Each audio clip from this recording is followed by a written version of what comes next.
Dans la précédente vidéo, on a vu comment le polythéisme s'est développé chez les Sumériens. Mais leur société va considérablement changer au contact des Akkadiens. Non, oui, plus ça déjà. Certains hommes vont devenir des dieux. Des mythes vont être créés qui traverseront les millénaires. Et on voit aussi la première apparition du voile pour la femme.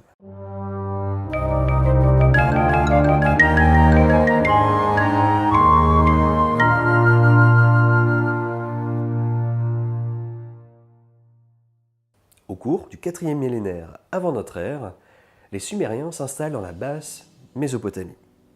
Un vieux mythe mésopotamien nous donne un indice sur leur origine, le mythe des 7 sages, qui nous dit que les héros civilisateurs viendraient de la mer. Ils seraient venus du sud-est en longeant la côte iranienne à travers le golfe Persique. Au cours du 3e millénaire avant notre ère, une population venant du nord-ouest s'installe progressivement dans la haute Mésopotamie. Ce sont les Akkadiens, une peuplade sémite. Les Sémites ont occupé originellement l'Arabie, et au fur et à mesure de sa désertification, ils se sont installés aux franges du grand désert arabique, en menant une vie de semi-nomades et d'éleveurs. Les Sémites sont les peuples qui parlent des langues sémitiques. Ouais. Elles sont proches, mais différenciées. La plus vieille langue sémitique connue est l'akkadien, mais d'autres ont perduré et sont encore en usage aujourd'hui, comme l'hébreu, l'arabe, l'éthiopien ou même l'araméen. Sumériens et akkadiens sont d'un point de vue ethno-linguistique très éloignés. La langue sumérienne ne ressemble à aucune autre. Le sumérien est aussi proche de l'akkadien que le français peut l'être du chinois. Pourtant, ces deux peuples vont partager le même territoire, sans qu'il y ait véritablement de frontière entre le pays d'Akkad et le pays de Sumer, en établissant un rapport basé sur des échanges mutuellement bénéfiques. Les Sumériens transmettent leur savoir-faire technique, leur connaissance du commerce et surtout l'écriture.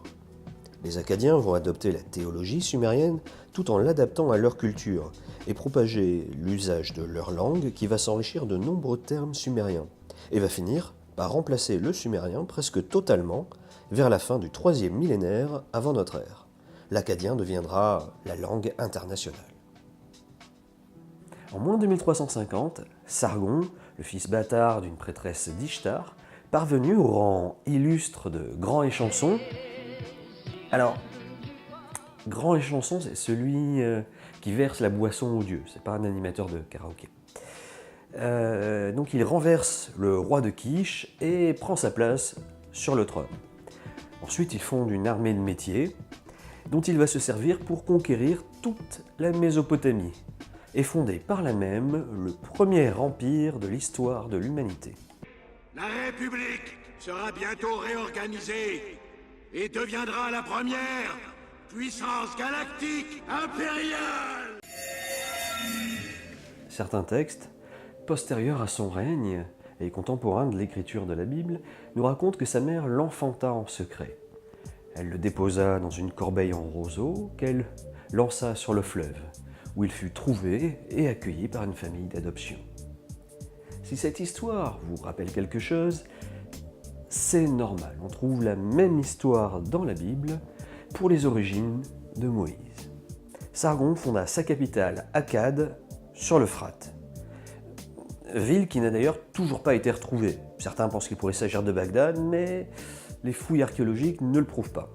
Donc, si vous sentez une âme d'explorateur, les déserts aux alentours de Bagdad n'attendent que vous pour retrouver la légendaire cité d'Akkad. Ou pas. La conquête sera terminée par son petit-fils, Naram-Sin.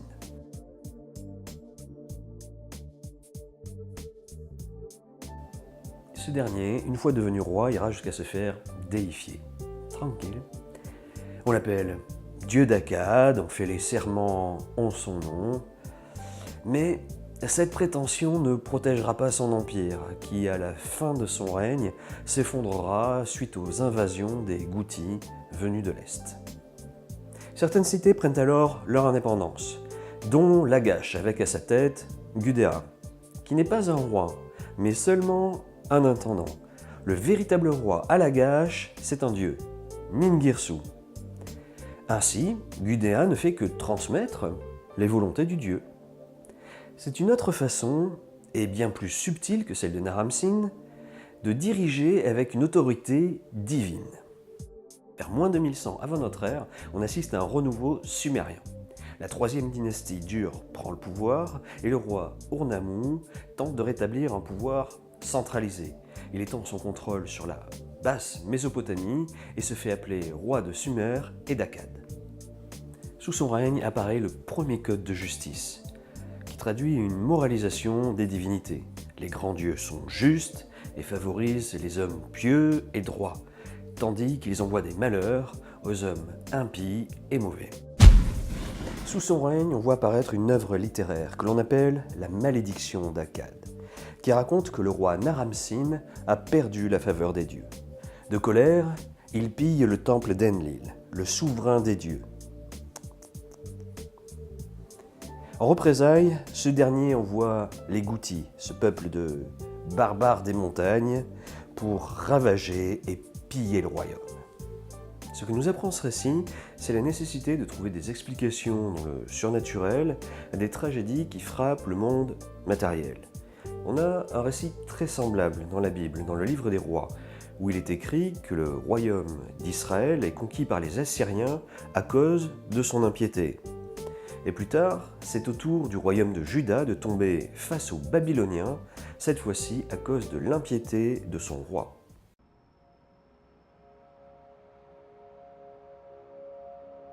Le fils d'Urnammu, Shulgi, lui succède et étend considérablement le royaume conquis par son père, fondant ainsi le deuxième empire de la Mésopotamie, qui va durer approximativement un siècle.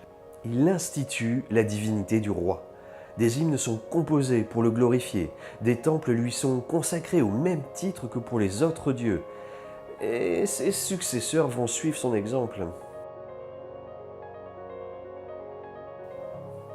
Il faut bien comprendre que pour les Mésopotamiens, les dieux sont anthropomorphiques. Ils sont très semblables aux hommes, dont ils partagent les passions. Ils ont besoin de manger, de boire, et même s'ils ne vieillissent pas, ils peuvent mourir. Alors, qu'un roi se déclare Dieu n'est pas si étonnant. Le seul truc qui cloche vraiment, c'est que le roi, lui, il vieillit. Le règne de Shulgi est marqué par une recrudescence de textes administratifs, qui nous informent que l'État se dote de frontières stables, d'un système unifié de poids et mesures, et d'un calendrier royal qui nous est très utile pour dater les événements et la durée des règnes. Au début du deuxième millénaire avant notre ère, les Amorites, venus du pays de Canaan et de Syrie, envahissent la Mésopotamie et provoquent l'effondrement de l'Empire dur. L'Empire n'a pas duré. Plusieurs dynasties amorites s'installent et se succèdent dans les plus grandes cités du Proche-Orient pendant 4 siècles. Durant cette période de grande rivalité entre les différentes cités, un vainqueur émerge, et c'est le roi Hammurabi de Babylone. Son règne dure une quarantaine d'années, durant le XVIIIe siècle. Il a réussi à conquérir toute la Mésopotamie et à faire de Babylone une grande puissance avec laquelle il faut désormais compter. Mais Hammurabi est surtout connu pour ce que son règne nous a laissé, à savoir un apport considérable sur le plan administratif, littéraire, artistique et juridique. D'ailleurs, le code de loi d'Hammurabi est très proche du code de l'Alliance que l'on trouve dans la Bible, au point que certains spécialistes pensent que le rédacteur de ce passage de la Bible s'est largement inspiré du code d'Hammurabi. On apprend que l'épouse est considérée comme la propriété du mari. Ainsi, la famille du mari remettait à la famille de la mariée une somme convenue comme indemnité compensatoire. Dès lors, l'épouse, pour marquer sa nouvelle condition, devait voiler sa chevelure et sa tête. Ouais, l'histoire du voile est vieille de 4000 ans. Le rôle de l'épouse se cantonnait à garder le foyer, s'occuper de la maison et des enfants, faire la cuisine, et dans les familles pauvres, elle pouvait aussi être amenée à travailler en faisant du filage et du tissage à la maison. Ah voyons. L'homme, quant à lui, pouvait, s'il en avait les moyens, prendre des épouses secondaires, ou aller voir les prostituées pour pratiquer l'amour libre, dont la déesse Ishtar était la patronne. En fait, les prostituées jouaient un rôle sacré, homme ou femme d'ailleurs, car l'amour homosexuel n'était pas du tout condamné.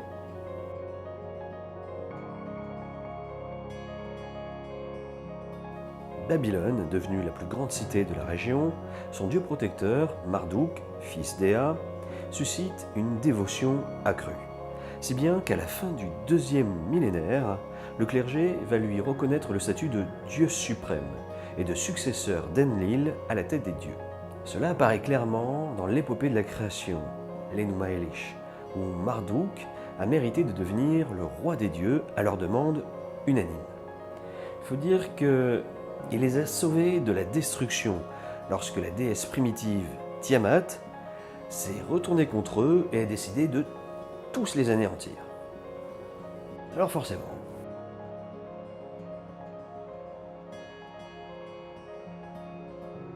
au-delà des mythes et des hymnes, on a aussi retrouvé des milliers de tablettes traitant de pratiques magiques. Il y a la divination qui peut prendre plusieurs formes, comme la divination inspirée, qui consistait à interpréter les messages envoyés par les dieux au cours de rêves ou de visions. Il n'y a pas loin entre les oracles mésopotamiens et les prophètes d'Israël. Ce qui me fait penser que d'après la chronologie rabbinique, c'est sous le règne d'Hammurabi qu'Abraham aurait quitté la Mésopotamie. Une autre forme de divination consiste à lire dans les présages les signes envoyés par les dieux, ou encore dans les entrailles des animaux. C'est une activité complexe que seuls les barous, les devins professionnels, peuvent pratiquer.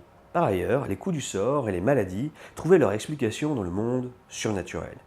Pour les Mésopotamiens, ces forces mauvaises pouvaient être conjurées à travers un exorcisme. « Je te chasse, démon, je te chasse !»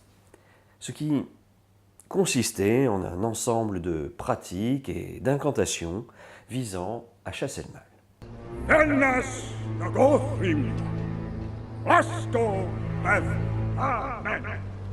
À la mort d'Hammurabi, le pouvoir de Babylone va commencer à décliner, jusqu'à l'arrivée des Hittites en 1595 avant Jésus-Christ, qui mettront un terme aux dynasties amorites de Babylone. Mais l'histoire de Babylone est loin de s'arrêter là. En fait, elle ne fait même que commencer. Ce sera le sujet d'une prochaine vidéo. D'ailleurs, si vous ne voulez pas la rater, pensez à vous abonner. Et surtout, si vous avez aimé cette vidéo, mettez un pouce bleu. Et plus important encore, pour faire connaître la chaîne, il faut partager massivement cette vidéo. Notre voyage s'achève ici, dans ce monde où l'homme a fait des dieux à son image, où il croit en la divination, la magie, les exorcismes. Ça me rappelle quelque chose. À vous de vous faire votre opinion, portez-vous bien, et à la prochaine.